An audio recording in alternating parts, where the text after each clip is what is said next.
నమస్తే, welcome to A1 TV Telugu news. దక్షిణ నియోజకవర్గ మాజీ ఎమ్మెల్యే వాసుపల్లి గణేష్ కుమార్ కార్యాలయంలో నూతనంగా నియమితులైన వార్డు అధ్యక్షులు సందడి చేశారు. 27 నుంచి 38 వరకు పలువురు వార్డు నేతలు భారీగా కార్యకర్తలతో హాజరై వాసుపల్లికి శాల్వతో సత్కారం చేశారు. ప్రతిపక్షంగా పనిచేసే వారికి జగన్ ప్రభుత్వం గుర్తింపు ఇస్తుందని ఆయన తెలియజేశారు. కూటమి ప్రభుత్వం తప్పులను ఎండగట్టాలని, జగన్ కు మళ్లీ సీఎంను చేయాలని పిలుపునిచ్చారు. పార్టీ మార్గదర్శకత్వాన్ని ప్రజల్లోకి తీసుకువెళ్లేలా శ్రమించాలన్నారు.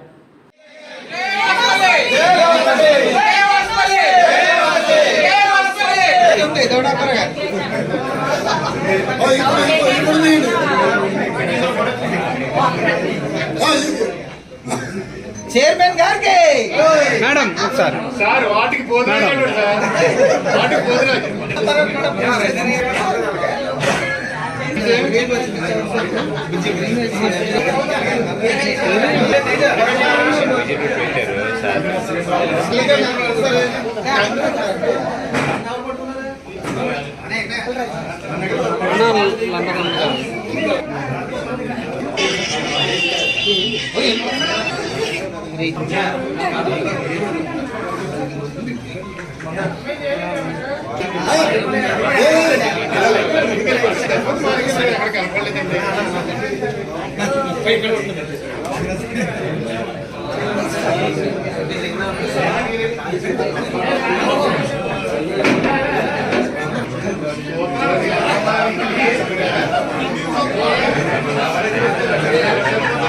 విశాఖలో మత్స్యకార సంఘ ఆధ్వర్యంలో మంత్రి కొల్లు రవీంద్ర జన్మదిన వేడుకలు, సేవా కార్యక్రమాలతో వైభవంగా జరిగాయి. సింహాచలంలో వృద్ధాశ్రమ వాసులకు బియ్యం, పండ్లు, రొట్టెలు పంపిణీ చేశారు. వన్ టౌన్లో అన్న సమారాధన, వృద్ధులకు దుప్పట్లు, మహిళలకు చీరలు అందజేశారు. ఈ కార్యక్రమంలో రాష్ట్ర అధ్యక్షులు నడికుదుటి అర్జునరావు, చింతకాయల సుజాత, రాంబాబు, బాలరాం తదితరులు పాల్గొన్నారు. ప్రజల సంక్షేమమే లక్ష్యంగా రవీంద్ర సేవలు కొనసాగాలని నేతలు కోరారు.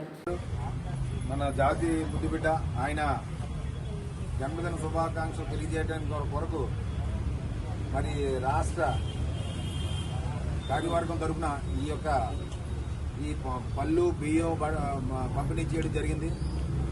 దీనికి ముఖ్య అతిథులుగా పెద్దలు మన కార్యవర్గ సభ్యులందరూ వచ్చారు. అర్జునరావు గారు, ముత్యాల గారు, మహేష్ గారు, శ్రీనివాస్ గారు, అలాగే నౌకరాజు గారు, రమణ గారు ఈ పేరుని ఉద్దేశించి మన రాష్ట్ర ప్రధాన కార్యదర్శి గారు ముత్యాల గారిని ఒక 2 నిమిషాలు మాట్లాడుతున్నారు. రాంబాబు గారు, అందరికీ నమస్కారం. ఈరోజు మత్స్యకార జాతి ముద్దుబిడ్డ మన ప్రీతమ నాయకులు మచిలీపట్నం శాసనసభ్యులుగా పనిచేస్తూ ఇవాళ రాష్ట్ర ఎక్సైజ్ శాఖ మంత్రులు, అలాగే భూగర్భ గనులు శాఖ మంత్రులుగా విధులు నిర్వహిస్తూ అనకాపల్లి జిల్లా ఇన్ఛార్జ్ మంత్రిగా పనిచేస్తున్నటువంటి గౌరవనీయులు ప్రీతమ నాయకులు శ్రీ కొల్లు రవీంద్ర గారి పుట్టినరోజు వేడుకలకు ఈ అడివర గ్రామంలో గల బంగారు తల్లి అనాథాశ్రమానికి ఇచ్చేసినటువంటి మన రాష్ట్ర సాంప్రదాయ మత్స్యకార కులాల సంక్షేమ సంఘాల సమైక్య అధ్యక్షులు శ్రీ అర్జున్ గారికి, అలాగే సంఘ పెద్దలు శ్రీనివాస్ గారు, రాంబాబు గారు, రమణరావు గారు, సాయి బలరాం గారు, అమ్మూరి గారు, అప్పన్ గారు, మహేష్ గారు, అలాగే ఈ కార్యక్రమం ఇచ్చినటువంటి సంఘ సభ్యులందరూ కూడా పేరు పేరున నమస్కారాలు. మోహరాజు గారు కూడా స్థానిక నాయకులు. మిత్రులారా, ఈరోజు రాష్ట్ర మంత్రివర్యులు శ్రీ కొల్లు రవీంద్ర గారు పుట్టినరోజు కార్యక్రమం. ఈ అనాథాశ్రమంలో వృద్ధులకి పండ్లు, అలాగే రొట్టెలు, అలాగే బియ్యం పంపిణీ చేయడం చాలా ఆనందదాయకం. ఎందుకంటే మా నాయకులు పేద ప్రజల నాయకుడు, పేదల ప్రతినిధి. ఆయన జన్మదిన సందర్భంగా పేదలకు ఎలాంటి మరిన్ని కార్యక్రమాలు మన సంఘం ద్వారా జరగాలని, తద్వారా భగవంతుడు మంత్రి గారికి దీర్ఘాయుష్నిచ్చి ఆయన మంచి ఆరోగ్యంగా ఉండాలని, ఈ రాష్ట్ర ప్రజానీకానికి ఆయన మరింత సేవలు చేయాలని కోరుతూ ఈరోజు నాకు అవకాశం ఇచ్చి ఎంతో ధన్యవాదాలు తెలియజేసుకుంటూ సెలవు తీసుకుంటాను. కార్మిక హక్కుల పరిరక్షణకు కేంద్ర ప్రభుత్వం ప్రవేశపెట్టిన లేబర్ కోడ్లను రద్దు చేయాలని, కనీస వేతనం 26,000గా అమలు చేయాలన్న డిమాండ్తో జూలై 9న అఖిల భారత సమ్మెను విజయవంతం చేయాలని CI2 జిల్లా అధ్యక్షులు CH అమ్మనాయుడు, ప్రధాన కార్యదర్శి P తేజేశ్వరరావు పిలుపునిచ్చారు. శ్రీకాకుళంలో జరిగిన సమావేశంలో సమ్మె పోస్టర్లు విడుదల చేశారు. అన్ని మండల కేంద్రాల్లో ప్రదర్శనలు నిర్వహిస్తున్నట్లుగా పేర్కొన్నారు. కార్మిక చట్టాల రద్దును వ్యతిరేకిస్తూ ప్రభుత్వ రంగ సంస్థలు పరిరక్షణకి సమ్మె మద్దతు ఇవ్వాలని కోరారు. కేంద్ర బీజేపీ సారథ్యంలో ఎన్డీఏ ప్రభుత్వం కార్మిక వర్గం పోరాడి ఉరికంబాలకి సాధించినటువంటి 44 కార్మిక చట్టాలని 4 లేబర్ కోడ్లుగా మారుస్తూ ఇప్పటికే పార్లమెంట్లో చట్టం చేయడం జరిగింది. దేశవ్యాప్తంగా 8 గంటల పనిదినాన్ని 12 గంటల పనిదినంగా మార్చాలని చెప్పి, అలాగే కార్మికులకి ఉన్న ప్రస్తుతం పర్మనెంట్ స్థానాల్లో కాంట్రాక్ట్ అవుట్సోర్సింగ్ విధానాన్ని రద్దు చేసి ఫిక్స్డ్ టర్మ్ ఎంప్లాయ్మెంట్ పేరుతో కార్పొరేట్లకి కార్మికులు ఉడికి చేసే పద్ధతిలో చేసిన చట్టాలను రద్దు చేయాలని, అలాగే విశాఖపట్నం స్టీల్ ప్లాంట్ తో సహా ప్రభుత్వ రంగ సంస్థల ప్రైవేటీకరణ ఆపాలని, అలాగే కార్మికులందరికీ కనీస వేతనం 26,000 అమలు చేయాలని చెప్పి తదితర డిమాండ్లతో దేశవ్యాప్తంగా అఖిలపక్ష కార్మిక సంఘాలు జూలై 9వ తేదీన దేశవ్యాప్త సమ్మెకి పిలుపునిచ్చాయి. ఈ సమ్మెకి అఖిలపక్ష రైతు సంఘాలు, కిసాన్ సంయుక్త మోర్చా కూడా గ్రామీణ బంధుత్వంలో పిలుపునివ్వడం జరిగింది. అందుకే కేంద్ర ప్రభుత్వం చేస్తున్నటువంటి కార్మిక ప్రజా వ్యతిరేక విధానాలకు వ్యతిరేకంగా జరుగుతున్న జూలై 9 దేశవ్యాప్త సమ్మెలో ఉద్యోగులు, కార్మికులు పెద్ద ఎత్తున పాల్గొని సమ్మెను జయప్రదం చేయాలని చెప్పి, అలాగే జిల్లాలో ఉండే 30 మండలాలు, పారిశ్రామిక ప్రాంతాల్లో కూడా ఇప్పటికే సమ్మె నోటీసులు ఇవ్వడం జరిగింది. ఆ రోజు మొత్తం అన్ని మండల కేంద్రాలు, అలాగే పారిశ్రామిక ప్రాంతాల్లో కూడా పెద్ద ఎత్తున కార్మిక వర్గం ఈ సమ్మెలో పాల్గొనడంతో పాటు ప్రదర్శనలు, బహిరంగ సభల్లో పాల్గొని జయప్రదం చేయాలని చెప్పి కార్మిక వర్గానికి పిలుపునిస్తున్నాం. పార్వతీపురం మన్యం జిల్లా కొమరాడ మండలం గంగిరేగు వలసలోని star crop agro chemicals factory కారణంగా వాయు దుర్గంధాలు వ్యాపించడంతో ఇప్పటి వరకు 10 మందికి క్యాన్సర్ బారిన పడి మృతి చెందారు. మరొక 15 మంది చికిత్స పొందుతున్నారు. రైతులు ఆరోగ్యం, పంటపై తీవ్ర ప్రభావం పడుతుందని తక్షణమే ఫ్యాక్టరీని మూసివేయాలని ఏపీ రైతు సంఘ జిల్లా కార్యదర్శి బుడితి అప్పలనాయుడు డిమాండ్ చేశారు. సిపిఐ వ్యవసాయ కార్మిక సంఘ నేతలు, స్థానిక రైతులు ఫ్యాక్టరీ వద్ద పరిశీలన చేసి జిల్లా కలెక్టర్ వెంటనే స్పందించకపోతే ఉద్యమం తీవ్రతరం చేస్తామని హెచ్చరించారు. కారణమైన పురుగుల మందు కంపెనీలు వెంటనే మూసివేయాలి. జిల్లా ఉన్నతాధికారులు వెంటనే చొరవ తీసుకొని ఈ కంపెనీని వెంటనే సీల్ చేయాలి. జిల్లా అధికారులు వెంటనే చొరవ తీసుకొని ఈ కంపెనీని సీల్ చేయాలి. పార్వతీపురం మన్యం జిల్లా కొమరాడ మండలం గంగిరేగవలస గ్రామంలో ఈ ఆగ్రో కెమికల్స్ ఫ్యాక్టరీ దగ్గర మనం ఉన్నాం. పచ్చని పంటలు పండే భూముల నడుమధ్యలో ఈ ఫ్యాక్టరీ కట్టారు. ఈ ఫ్యాక్టరీ వలన పూర్తిగా వ్యర్థాలు విడుదల చేస్తున్న సమయంలో కానీ ఈ రోడ్డు మీద వెలుపుతున్నప్పుడు కూడా ఉండలేని పరిస్థితి, దుర్వాసన కొడుతూ వస్తుంది. దీనికి ఈ ఫ్యాక్టరీలో ఉత్పత్తి జరుగుతున్న వాటి వల్ల ఈ పరిసర గ్రామ రైతాంగం కూడా చాలా ఇబ్బందులు పడుతున్న నేపథ్యం ఉంది. పంటలు పండించుకోలేని పరిస్థితి ఉంది. పంటలు పండించడానికి కూలీలు కూడా దొరకని పరిస్థితి ఉంది. ఇక్కడికి వస్తే క్యాన్సర్ వ్యాధి వస్తుంది మాకు ఎందుకని చెప్పి కూలీలు కూడా రాకుండా భయపడిపోతున్న పరిస్థితులు ఉన్నాయి. ఈ నేపథ్యంలో రైతులు చాలా ఇబ్బందులు పడుతూ వస్తున్నారు. ఈ ప్రక్కనే ఉన్నటువంటి ఈ నేరాల చెరువు కూడా ఈ విష జలాలన్నీ పోయి కలుషితం అవుతుంది. భూగర్భజాలు కూడా కలుషితం అవుతున్నాయి. ఈ నేపథ్యంలో రైతులు చెప్తున్న మేరకు మేము ఈ విషయాన్ని మీడియా ద్వారా గౌరవ కలెక్టర్ గారి దృష్టికి, అలాగే సంబంధిత అధికారుల దృష్టికి తీసుకెళ్తున్నాం. గంగిరేగు వలస ఈ ఆగ్రో కెమికల్ ఫ్యాక్టరీ దగ్గర మనం ఉన్నాం. అదే ఫ్యాక్టరీ. ఆ ఫ్యాక్టరీ నుంచి దాని తాలూగా విడిచిపెట్టిన వ్యర్థాలన్నీ కూడా ఈ చెరువులో పడి ఈ చెరువులో మొత్తం వ్యర్థాలతో కూడుకొని భూగర్భ జలాలు కూడా పూర్తిగా కలుషితం అవుతున్నాయి. ఇక్కడ వ్యవసాయం చేస్తున్న వాళ్ళందరూ కూడా మనకి వర్షాకాలంలో కాస్త నీరు చేరితే ఆ నీటిని పొలాలు కానీ లేదా వాళ్ళు ఉపయోగించుకునే సమయంలో ఈ వ్యర్థాలకి నష్టం జరుగుతున్న నేపథ్యంలో వాళ్ళకి శారీరక, మానసిక వ్యాధులు కూడా గురవుతున్న నేపథ్యంలో ఉన్నాయి. అందుకని చెప్పి పంట పొలాలు కూడా ఈ రెడ్ బుక్ రాజ్యాంగ అమల్లో భాగంగా చెవిరెడ్డి భాస్కర్ రెడ్డి అరెస్టు కావడం ఒక రాజకీయ కుట్ర అని రాజాం నియోజకవర్గ వైఎస్ఆర్సీపీ ఇన్ఛార్జ్ డాక్టర్ తలే రాజేష్ ఆరోపించారు. గతంలో ఎలాంటి కేసులు లేని చెవిరెడ్డిని మద్యం వ్యవహారాలు ఆధారాలు లేకుండానే సిట్ అధికారులు అరెస్ట్ చేయడం ఇందుకు నిదర్శనమన్నారు. ఇవి చంద్రబాబు నాయుడు, లోకేష్ కలిసి రూపొందించిన రాజకీయ నాటకమని మండిపడ్డారు. వైఎస్ఆర్సీపీ నాయకులను లక్ష్యంగా చేసుకుని టీడీపీ ప్రభుత్వం కుట్రలు నెరపుతోందని రాజేష్ ఆరోపించారు. రెడ్ బుక్ రాజ్యాంగంలో భాగంగా ఈరోజు ఆంధ్ర రాష్ట్రంలో అక్రమంగా చెవిరెడ్డి భాస్కర్ రెడ్డి గారిని, వారి తనయుడిని అరెస్ట్ చేసిన సంగతి మనకు తెలిసిందే. అయితే దీనికి సంబంధించిన కొన్ని విషయాలు మీతో అందరితో కూడాను నేను చెప్పాల్సిన అవసరం ఉందనిపించింది. ఏదైతే చెవిరెడ్డి భాస్కర్ రెడ్డి గారిని అక్కడ బెంగళూరులో లుక్అవుట్ నోటీస్ ఇచ్చి మరీ అరెస్ట్ చేశారో ఆ సమయానికి ఆయన మీద ఎటువంటి కేసు లేదు. ఆయన ఏ కేసులో కూడా నిందితులు కారు. అలాంటిది హుటాహుటిన అక్కడ అరెస్ట్ చేసి ట్రాన్సిట్ మీద ఇక్కడికి విజయవాడ తీసుకురావడం, అలానే ఇక్కడ కోర్టులో కేసు పెట్టక ముందు హుటాహుటిన ఆయన పేరును A38 గా నమోదు చేసి ఆయన అరెస్ట్ను సమర్థించుకునే ప్రయత్నం చేశారు సిట్ అధికారులు.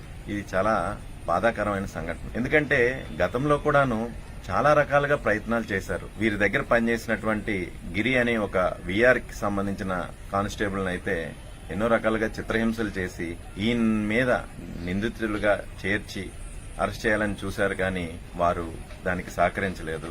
అలానే మదన్ రెడ్డి అని ఒక గన్మ్యాన్ చెవిరెడ్డి భాస్కర్ రెడ్డి గారి దగ్గర గతంలో పనిచేశారు. ఆయన మీద దాష్టీకం చూపించి ఏదైతే పోలీస్ ట్రీట్మెంట్ అంటారు కదా, దాన్ని ఆయన మీద ప్రయోగించి ఆయన మొహం మీద అయితేనేమి, మెడ మీద, వెనక భాగం మీద కూడాను గాయాల పాలు చేసి చివరికి ఆయన నాకు ప్రాణభిక్ష కావాలి, నాకు థ్రెట్ ఉంది అని చెప్పి హైకోర్టు వరకు వెళ్లి ఒక హెడ్ కానిస్టేబుల్ తన ప్రాణానికి ప్రభుత్వం నుండి, సిట్ అధికారుల నుండి థ్రెట్ ఉందని కోర్టులో ఫైల్ చేశారంటే ఇది ఎంత దిగజారుడుగా వెళ్ళిపోతుంది అనేది ఒక్కసారి మీరు ఆలోచన చేయాలి. ఇవన్నీ చేస్తూ ఒక పక్క వీరి యొక్క స్నేహితుడు వెంకటేష్ నాయుడు గారు భార్యను, ఆమెను హైదరాబాద్ నుండి విజయవాడ రప్పించి ఆమె మీద కూడాను ఎన్నో రకాలుగా ఆమెను ఇబ్బంది పెట్టి చెవిరెడ్డి భాస్కర్ రెడ్డి గారి మీద కేసు పెట్టండి, మీరు అప్రూవర్ గా మారినట్టుగా చెయ్యండి అని అన్నా సరే వీరెవరూ చేయకపోయేసరికి చివరకు బరి తెగించి అనే మాట ఎందుకు వాడాల్సి వచ్చిందంటే ఏ రకంగా కూడా చేయలేక చివరికి కేసులో నిందితుడిగా లేని ఒక వ్యక్తిని వెళ్లి అరెస్టు చేసి ఇక్కడికి తీసుకొచ్చారు. గతంలో కూడా చాలా వైసీపీగా జైత్రయాత్రలు కాక ఓదార్పు యాత్రలే మిగిలాయని బీజేపీ రాష్ట్ర అధికార ప్రతినిధి టీటీడీ బోర్డు మెంబర్ భానుప్రకాష్ వ్యాఖ్యానించారు. నెల్లూరులో విలేకరులతో మాట్లాడిన ఆయన వైసీపీ 151 సీట్ల నుంచి 11కి పడిపోవడాన్ని ప్రజలు తిరస్కరంగా ముద్రించారని చెప్పారు.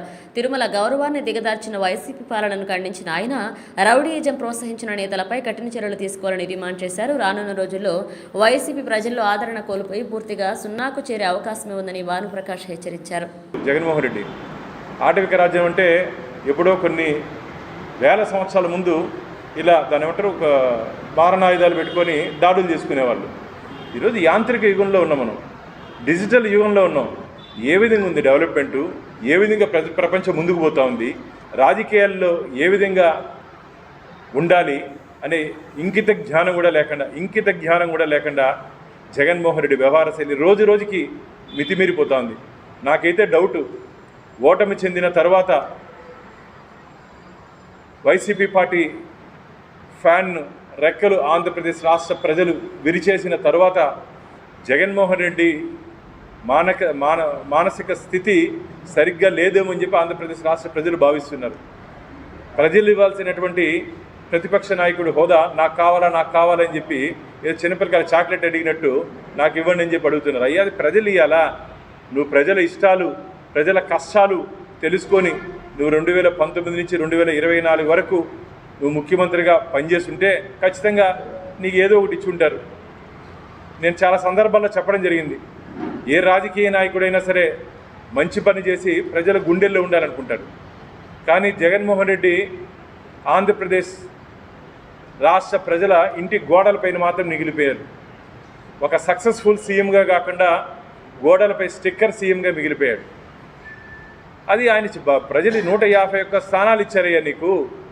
నువ్వేదో మంచి చేస్తావని చెప్పి, నీ వల్ల ఆంధ్రప్రదేశ్కి మంచి జరుగుతుందని చెప్పి 151 స్థానాలు ఇస్తే 5 సంవత్సరాల్లో అన్నపూర్ణ ప్రదేశ్కి ఉన్నట్టు ఆంధ్రప్రదేశ్ని అరాచక ప్రదేశ్గా, అవినీతి ప్రదేశ్గా, గంజాయి ప్రదేశ్గా, మధ్యాంధ్రప్రదేశ్గా, పూర్తిగా ఆంధ్రప్రదేశ్ని అంధకార ప్రదేశ్గా చేసినటువంటి ఘనత జగన్మోహన్ రెడ్డిది.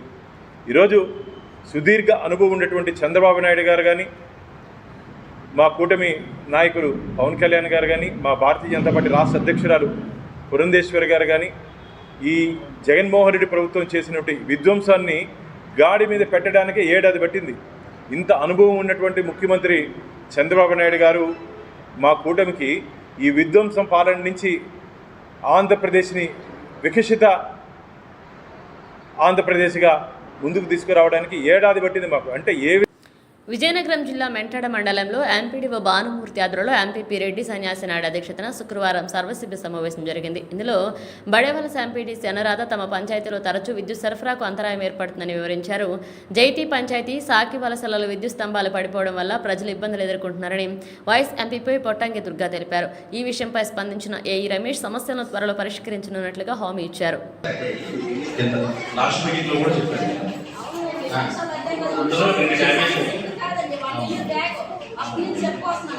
అది ఇప్పుడు పూర్తి చేస్తాం.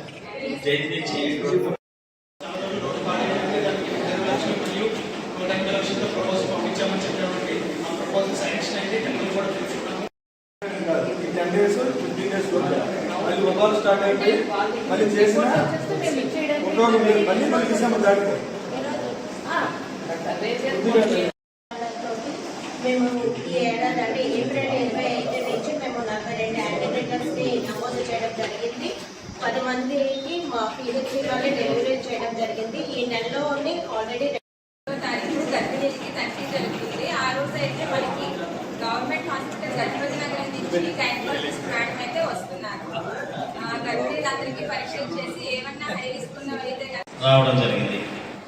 గౌరవ మండల తహసీల్దార్ గారు ఎస్కోట్ రావడం జరిగింది. అలాగే ఏపీ అందరం ఈ రకంగా అధికారులందరం కంకణ కొట్టు. ఒక మేడం గారు 2 సెక్టర్ చేస్తున్నారు. ధనలక్ష్మి మేడం గారు అని ఆవిడ నేను కోణం సెక్టర్ చేస్తున్నాను.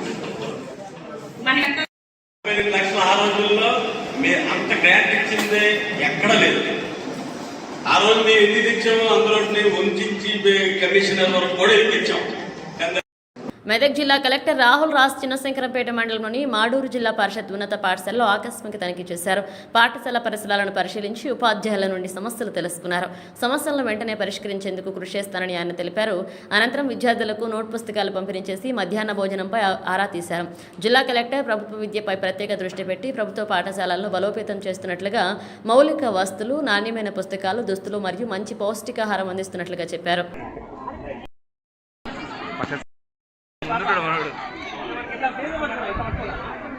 ఇప్పుడు ఈరోజు మనం జెడ్పీహెచ్ఎస్ మడూరుకి రావడం జరిగింది. మరి ఇక్కడ సర్ప్రైజ్ ఇన్స్పెక్షన్ చేస్తే కూడా ఇక్కడ చూసింది ఏంటంటే మన జిల్లా పరిషత్ స్కూల్లో ఆల్మోస్ట్ ప్రతి ఒక్కరికి కూడా అందరికీ కూడా ఆల్రెడీ యూనిఫామ్స్, కొత్త యూనిఫామ్స్ ఒక పేరు వాళ్ళకి ఫస్ట్ పేరు వాళ్ళకి ఆల్రెడీ ఇవ్వడం జరిగింది. సో అందరు కూడా మ్యాక్సిమం కొత్త యూనిఫామ్స్ వేసుకొని వచ్చినారు. ఆ యూనిఫామ్ క్వాలిటీ కూడా చాలా బాగా ఉంది. సో లాస్ట్ టైంతో పోల్చుకుంటే క్వాలిటీ కూడా మంచి క్వాలిటీ యూనిఫామ్స్ ఈసారి సప్లై చేయడం జరిగింది ప్రభుత్వం. అదేవిధంగా ప్రతి ఒక్కరు కూడా టెక్స్ట్ బుక్స్, అందరికి కూడా కొత్త టెక్స్ట్ బుక్స్ ఆల్రెడీ మనకి అకాడమిక్ ఇయర్ స్టార్ట్ అయిన ఫస్ట్ డేనే అందరు కూడా టెక్స్ట్ బుక్స్ డిస్ట్రిబ్యూట్ చేయడం జరిగింది. మళ్ళీ అదేవిధంగా నోట్ బుక్స్ కూడా ప్రతి ఒక్కరు కూడా 7 నోట్ బుక్స్ చొప్పున చాలా మంచి క్వాలిటీ నోట్ బుక్స్ అందరికి కూడా డిస్ట్రిబ్యూట్ చేయడం జరిగింది. మన పిల్లలతో ఇంటరాక్ట్ అయితే కూడా వాళ్ళు చాలా హ్యాపీగా ఫీల్ అవుతూ ఉన్నారు. టెక్స్ట్ బుక్స్, కొత్త టెక్స్ట్ బుక్స్, కొత్త నోట్ బుక్స్, కొత్త యూనిఫామ్స్, సో ఇవన్నీ కూడా ప్రభుత్వం పెద్ద ఎత్తున చాలా మంచి ఉద్దేశంతో వాళ్ళకి సౌకర్యాలన్నీ కూడా ప్రొవైడ్ చేయాలనేసి వాళ్ళకి ప్రొవైడ్ చేయడం జరిగింది. అదేవిధంగా మధ్యాహ్న భోజనం ఆల్రెడీ పిల్లలందరూ కూడా తిన్నారు. మరి ఇక్కడ అక్షయపాత్ర ద్వారా మధ్యాహ్న భోజనం పంపిణీ చేయడం జరుగుతూ ఉంది.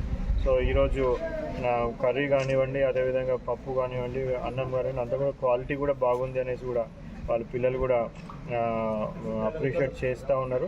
సో అదేవిధంగా వాళ్ళకి మంచి న్యూట్రిషనల్ డైట్ ప్లస్ ఫెసిలిటీస్, మంచి ఫ్యాకల్టీ మనం ప్రొవైడ్ చేసి మరి తెలంగాణ రాష్ట్ర ప్రభుత్వం ఎస్పెషల్లీ చిల్డ్రన్ ఎడ్యుకేషన్ మీద చాలా పెద్దగా ఫోకస్ పెడతా ఉంది. సో ఇన్ని సదుపాయాలు ప్రొవైడ్ చేస్తాను కాబట్టి వాళ్ళందరూ కూడా మంచిగా చదువుకోవాలనేసి కూడా వాళ్ళకి సూచించడం జరిగింది. సో వాళ్ళందరూ కూడా చాలా ఎంతూజియాస్టిక్గా ఉన్నారు పిల్లలు. సో ఇంకా కూడా ఈ స్కూల్కి ఇంకా అవసరాలు కొన్ని ఉన్నాయనేసి టీచర్స్ దృష్టికి తీసుకొని రావడం జరిగింది. మరి వారి కూడా ప్రభుత్వం దృష్టికి తీసుకెళ్ళి ఇంకా మంచి మెరుగైన సదుపాయాలు కూడా ఈ స్కూల్లో ప్రొవైడ్ చేయడానికి కూడా అన్ని చర్యలు తీసుకోవడం జరుగుతుంది. ఈ స్కూలే కాదు, అన్ని స్కూళ్ళలో కూడా మంచి సదుపాయాలు ప్రొవైడ్ చేస్తాం. ఆల్రెడీ స్కూళ్ళల్లో అన్ని స్కూల్స్లో కూడా మనం 100% టెక్స్ట్ బుక్స్ ప్లస్. కుకట్పల్లి బాలాజీనగర్లోని కాముని చెరువు అభివృద్ధిపై ఎమ్మెల్యే మాధవరం కృష్ణారావు ఆగ్రహాన్ని వ్యక్తం చేశారు. హెచ్ఎండి 8 కోట్లతో అభివృద్ధి చేపడుతున్న మరొక వైపు 82 ఫీట్ల నాలాను ఆక్రమించి హౌసింగ్ బోర్డు స్థలాన్ని రోడ్డుగా చూపిస్తూ జీహెచ్ఎంసీ అధికారులు అంగీకారంతో అక్రమ నిర్మాణాలు జరుగుతున్నాయని ప్రశ్నించారు. ప్రభుత్వ ఆస్తులను కాపాడాల్సిన అధికారులు లంచాలకు ఆసక్తి చూపుతూ ప్రభుత్వ ఆదాయానికి హానికరంగా వ్యవహరిస్తున్నారని మండిపడ్డారు. చర్యలు తీసుకోకపోతే ప్రభుత్వ కార్యాలయాల ముందు ధర్నాలు చేయడం ప్రారంభిస్తామన్నారు.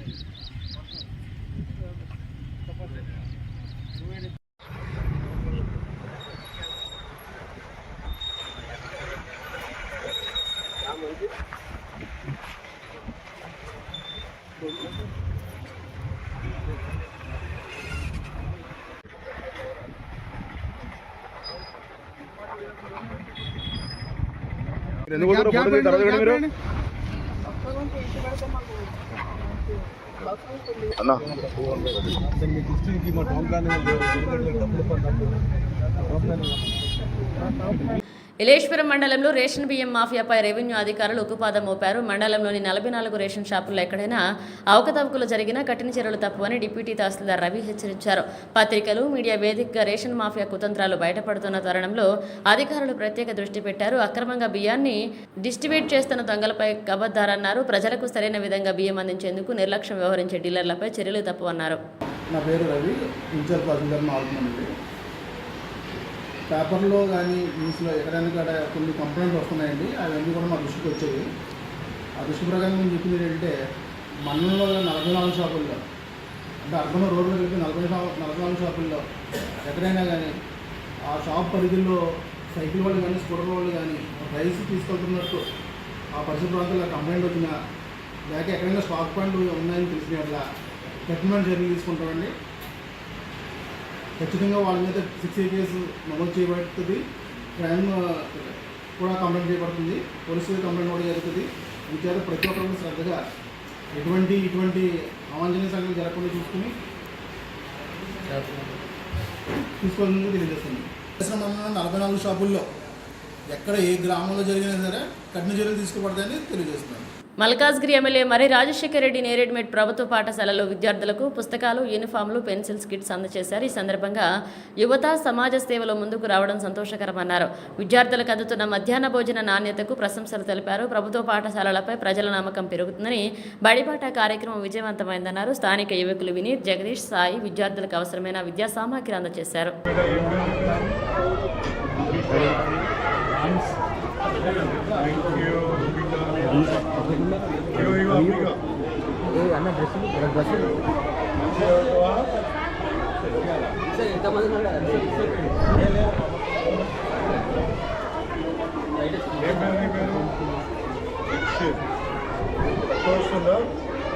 పట్టుకోగలుగుతావా?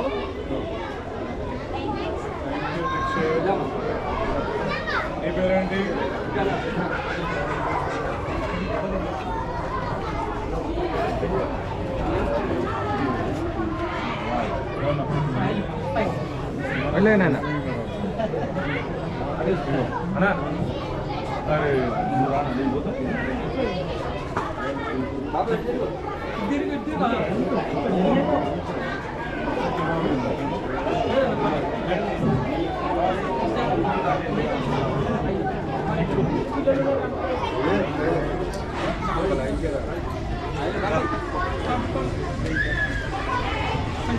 ఏం పేరు నీ పేరు?